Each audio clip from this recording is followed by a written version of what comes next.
Hello everyone. Sir Isaac Newton is known to all of us for the story of the falling apple and the discovery of gravity. He discovered the three laws of motion which answer many questions we have about our day-to-day life. He wrote the three laws of motion in his book Principia Mathematica. These laws simply talk about the moving objects, or objects that are not moving, or objects that move because other objects move, or objects that move because they react to some force in the opposite direction. Okay, maybe that covers almost every kind of motion around us. It is very important to understand and acknowledge the relevance of Newton's laws of motion in our daily life. A lot of our day-to-day activities are governed by these laws. The fun part about this video is that you will learn Newton's laws of motion yourself in the form of interesting activities. In this video, we will learn about the concept of mass, difference between mass and weight, inertia, and Newton's first law of motion. In order to understand Newton's first law of motion, we have to first understand the concept of mass and inertia. We will start with mass. Newton said that it was a particular property of objects that decided how and when it moves. That property is its mass. Mass is basically the atoms and molecules packed inside an object. When we want to know the mass of something, we put it on a weighing scale. But do you know that weighing scales don't really measure mass? They calculate the weight. Mass is simply the matter. We seem to measure mass and weight both in kilograms, grams, milligrams or pounds, but actual measurement unit of weight is Newton. Since the value of gravitational acceleration is constant all over the earth, we simply measure weight in the units of mass. Look at these rocks. Which one's heavier? This one or this one? Let me check. Okay, this one seems heavier than this. But as a scientist, a qualitative answer is not good enough. I need to know exactly how much heavier it is. Now, on a weighing machine, let me weigh both these rocks.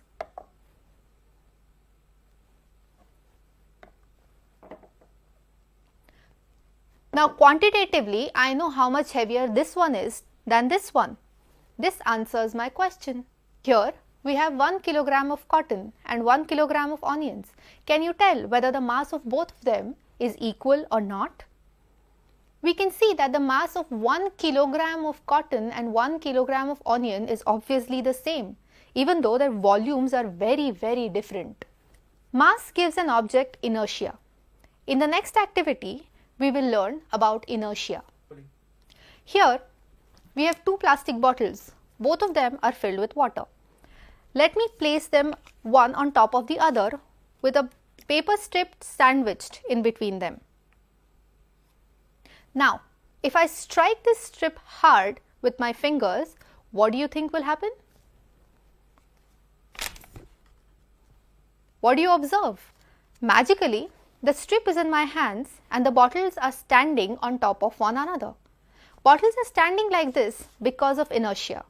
According to Newton, the more the mass, the more will be inertia. Inertia is the tendency of an object to retain its state of rest or uniform motion until something external tries to change that state.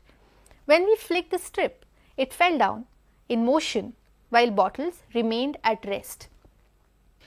Here we have different types of balls. Can you tell what will be the inertia of these balls? We can compare the inertia of these balls only after knowing their masses. Ball which is heavier will have more inertia as compared to the ball that is lighter. Similarly, like in the previous example, the bag of 1 kilogram of cotton and 1 kilogram of onions will have the same inertia. Now we will talk about Newton's first law of motion. Mass of an object decides inertia of an object. But if we apply force on that object, its state changes from rest to motion or motion to rest. Let's understand this with the help of an activity. Here we have a glass, a plain plastic plate and a plastic ball. Now I will place this plate on top of the glass and balance this ball in the center of the plate.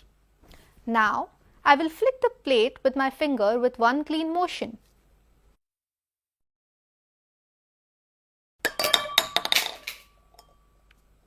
What do you see? The ball doesn't move with the plate. It falls straight into the glass because of gravity. We observed that an external force on the plate threw it off the glass, but the ball stayed at rest. This is Newton's first law of motion, which states that any object will remain in the state of uniform motion or the state of rest unless an external unbalanced force acts upon it. External unbalanced force here was the flicking of the plate. The plastic plate at rest changed its state of rest and went into motion. Now can you tell, why do we jerk backward when a bus starts moving? We are in stationary motion in a bus, so our body tries to retain its state of rest. That's why we feel a jerk backward when the bus starts moving. Hope you enjoyed this video and learnt Newton's first law of motion. Join with me in the next video to learn about Newton's second law of motion. Thank you.